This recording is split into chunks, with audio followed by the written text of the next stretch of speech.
जय हिंद दोस्तों। देखिए, रेलवे ग्रुप डी का फॉर्म भरने वाले जितने भी विद्यार्थी हैं उन सभी के लिए ये एक बहुत ही इंपॉर्टेंट वीडियो है, क्योंकि आज के इस वीडियो में हम आपको बताएंगे कि आपने जो रेलवे ग्रुप डी का फॉर्म भरा है उसका एग्जाम आखिर कब होने वाला है, रेलवे ग्रुप डी का एग्जाम डेट 2025 कब है।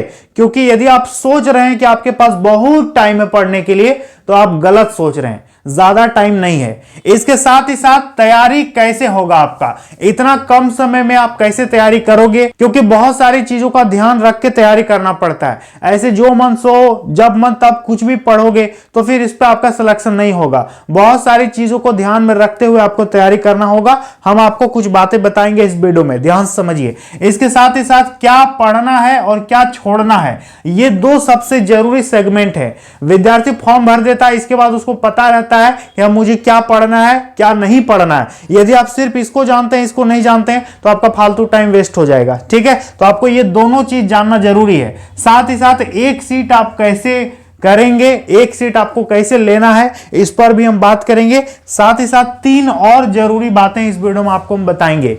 तो रेलवे ग्रुप डी का फॉर्म यदि आपने डाला है या फिर डाल रहे हैं तो अंत तक वीडियो को देख के जाइएगा। तो देखिए, सबसे पहले वैकेंसी की बात करेंगे तो रेलवे ग्रुप डी नई भर्ती 2025 की हम बात कर रहे हैं। टोटल इस पे 32,438 पोस्ट के लिए वैकेंसी आया है। अभी भी इसका डेट है, यदि आप चाहो तो फॉर्म भर सकते हो, और यदि आपने फॉर्म भरने में कुछ गलती कर दिया है तो आप सुधार भी सकते हो। और यदि आपने कुछ गलती नहीं किया है और आपको मन है कि हम ये चीज सुधारेंगे तो आप फिर भी सुधार सकते हो, उसको बदल सकते हो। ठीक है, कोई दिक्कत नहीं है। योग्यता की बात करेंगे तो सभी 10th पास विद्यार्थी यहां पर फॉर्म को भर पाएगा। भरने में किसी भी प्रकार का कोई परसेंटेज और मार्क्स का जरूरत यहां पर नहीं है। 10th लेवल का वैकेंसी है, छोड़ना नहीं चाहिए मेरे हिसाब से। भर दो, भरने में कोई नुकसान नहीं है, और भर के छोड़ दो। हो सकता है अगले महीने कोई वैकेंसी नहीं आए तो क्या करोगे, इसी को तैयारी करोगे ना, तो भर दो, और भरने से आपका फायदा ही फायदा है। उम्र की बात करेंगे 18 से 36 आपका एज होना चाहिए, और आपका एज जो है 1 जनवरी 2025 से आपका एज काउंट करेगा। ठीक है, 18 से 36 जनरल का।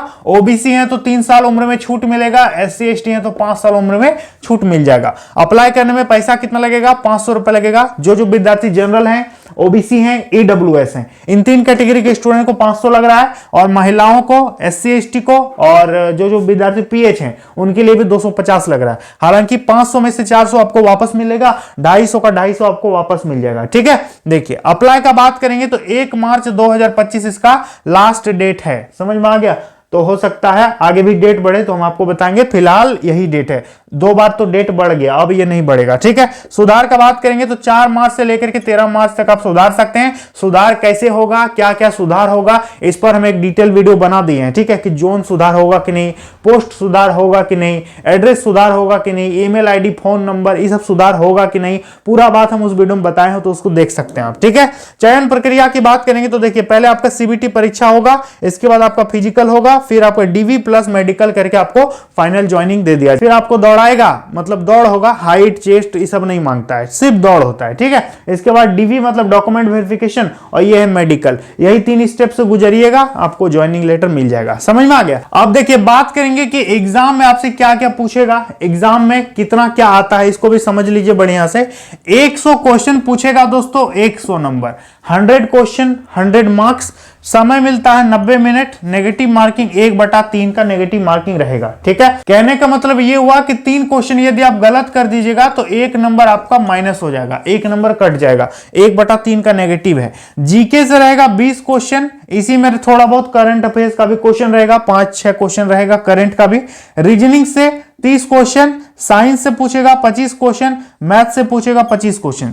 देखिए, सभी विद्यार्थियों को हम इसलिए बोल रहे हैं बढ़िया से तैयारी कीजिए, क्योंकि रेलवे जैसा सिलेबस आपको कहीं नहीं मिलेगा। इस पे इंग्लिश नहीं है, इंग्लिश इस पे नहीं आता है, रेलवे का सिलेबस में इंग्लिश नहीं है, तो काफी बढ़िया सिलेबस है दोस्तों। रीजनिंग का वेटेज देखिए 30 नंबर यहीं पर है। यदि रीजनिंग को बढ़िया से प्रैक्टिस करोगे तो आपका 30 का 30 आ जाएगा। साइंस में 10th का साइंस यदि पढ़ लोगे, 9th और 10th 2 साइंस यदि पढ़ लोगे ना, तो एक भी क्वेश्चन नहीं छूटेगा, हम गारंटी बोल रहे हैं आपको। और मैथ दोस्तों 10th लेवल का सिंपल मैथ आता है, ज्यादा टफ नहीं है। यदि करंट अफेयर्स नहीं भी पढ़ोगे ना, करंट अफेयर्स को छोड़ भी दोगे तो कोई दिक्कत नहीं है। जीके दोस्तों 20 है ना, 20 में से 14-15 जीके आपका स्टैटिक जीके रहेगा, 4-5 ही करंट रहेगा। करंट यदि छूट भी जाता है तो उतना कोई फर्क नहीं पड़ेगा। किसी तरह से रॉ स्कोर यदि 60 से ऊपर ले आते हो ना, तो समझो कि आपका सिलेक्शन पक्का हो जाएगा, क्योंकि रॉ स्कोर 60 यदि रहेगा, 65 रहेगा तो आपका नॉर्मलाइज होकर के 75-80 तक हो जाएगा number.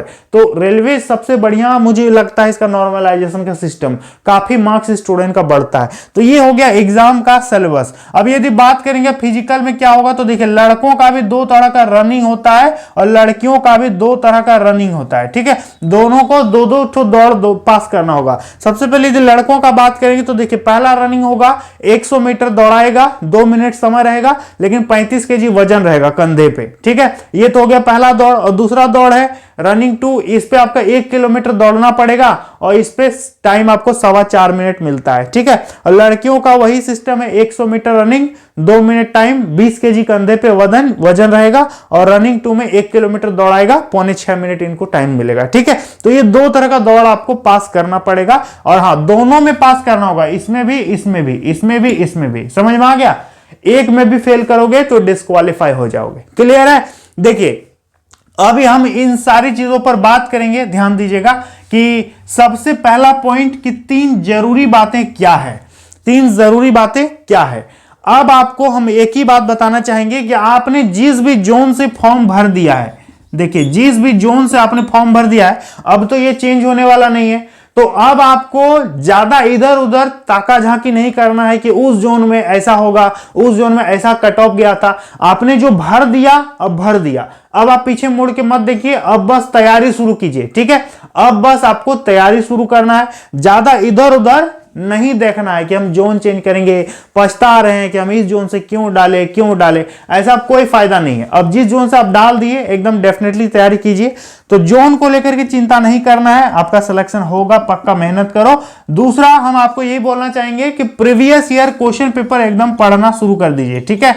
Previous year question paper आपको एकदम पढ़ना है, इसको किसी भी हाल में नहीं छोड़ना है। यदि प्रीवियस ईयर क्वेश्चन पेपर छोड़ दोगे तो आपको पता ही नहीं चलेगा कि मतलब किस टाइप का क्वेश्चन आता है, ग्रुप डी में क्वेश्चन का लेवल क्या रहता है, कौन सा सेक्शन मेरा कमजोर है, कौन सा टफ है, ये चीज आपको पता नहीं चलेगा। तो आपको प्रीवियस ईयर क्वेश्चन पेपर लगाना ही लगाना है, ठीक है।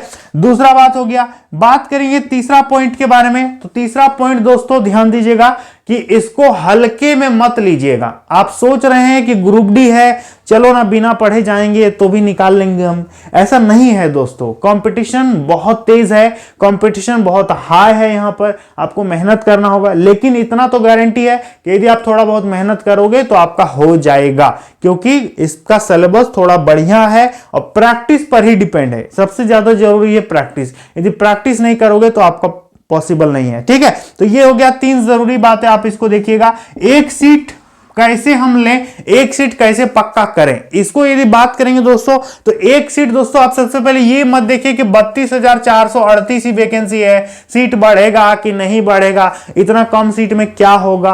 बस आपको अपना तैयारी देखना है और कुछ नहीं देखना है। 32,438 है ना, सोच लो कि 437 कोई और होगा, एक ठो हम होंगे, ठीक है। इस बात को सोच लो। और तैयारी दूसरे से कंपेयर मत करो कभी, अपना जो तैयारी है उसी को बूस्ट अप करो। जितना प्रैक्टिस करोगे उतना आपके लिए बेस्ट होगा। प्रैक्टिस सबसे जरूरी है, ठीक है। तैयारी कितनों किसी का है, लेकिन यदि किसी का प्रैक्टिस नहीं है तो उसका समझो कि तैयारी कुछ नहीं है। तो एक सीट कैसे करें हम आपको आगे बताएंगे, क्या पढ़ना है और क्या छोड़ना है। इस चीज को दोस्तों समझिए, क्या पढ़ें और क्या छोड़ दें।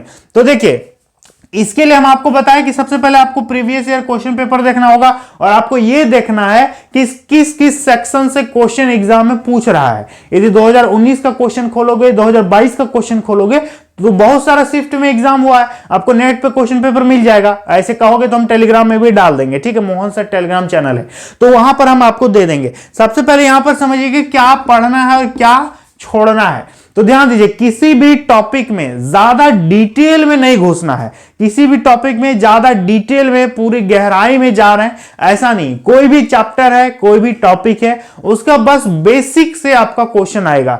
ज्यादा टफ क्वेश्चन यहां पर नहीं पूछा जाता है, एकदम बेसिक सा क्वेश्चन आएगा। एक 10th पास विद्यार्थी से जो उम्मीद किया जा सकता है ऐसे क्वेश्चन आपसे पूछे जाते हैं, ठीक है। ज्यादा टफ क्वेश्चन नहीं आता है। अब जैसे क्वेश्चन पूछ दिया है, जैसे एक क्वेश्चन हम आपको देते हैं, जैसे कि देखिए पूछ दिया है कि 6 ओम का एक प्रतिरोध है और 9 ओम का एक प्रतिरोध है, इसको यदि श्रेणी क्रम में जोड़ेंगे तो कितना होगा। यह ग्रुप डी में आया हुआ क्वेश्चन है।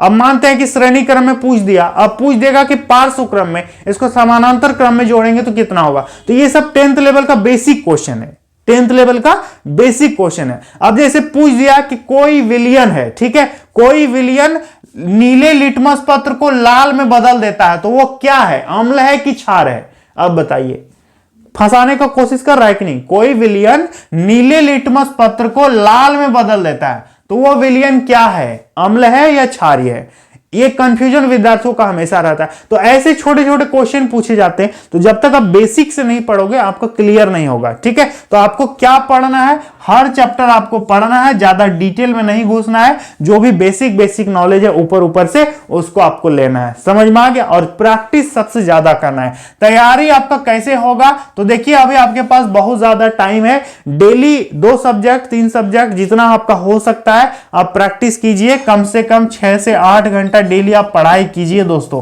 बिना इतना पढ़े आपका नहीं हो सकता है। सबसे ज्यादा जरूरी है, एक तरफ आपका मैथ रहेगा, एक तरफ मैथ का पुराना पेपर रहेगा, एक तरफ रीजनिंग का बुक देखो, दूसरी तरफ रीजनिंग का पुराना पेपर देखो, ठीक है। तीसरा साइंस बुक देखो, साइंस का पुराना पेपर देखो, हर चीज को प्रीवियस ईयर से कंपेयर करके पढ़ना है, ठीक है। ऐसे ही आपको तैयारी करना होगा। आपको देखना है कि ये वाला चैप्टर से हाँ क्वेश्चन आता है तो ये चैप्टर मेरे लिए इंपॉर्टेंट है, इससे नहीं आता है तो ये इंपॉर्टेंट नहीं है, और ऐसा ही इस बार भी होगा। तो उसी तरह से आपको पढ़ना है। अब बात करेंगे कि एग्जाम का डेट क्या है, कब आपका परीक्षा होगा। तो देखिए दोस्तों, अभी रेलवे ग्रुप डी की बात करेंगे, एग्जाम डेट, एग्जाम इसका कब लेगा। तो सबसे पहले तो अभी रेलवे जो है आरपीएफ का एग्जाम लेने जा रही है, कांस्टेबल का। इसके बाद रेलवे एनटीपीसी का एग्जाम होगा, ठीक है। इस तरह 1-2 और एग्जाम अभी बाकी है। यदि हम बात करेंगे कि इसका एक्सपेक्टेड एग्जाम डेट कब है, तो देखिए दोस्तों, इसका एक्सपेक्टेड यदि एग्जाम डेट की बात करेंगे तो आपका जुलाई या अगस्त तक आपका एग्जाम होने का संभावना है।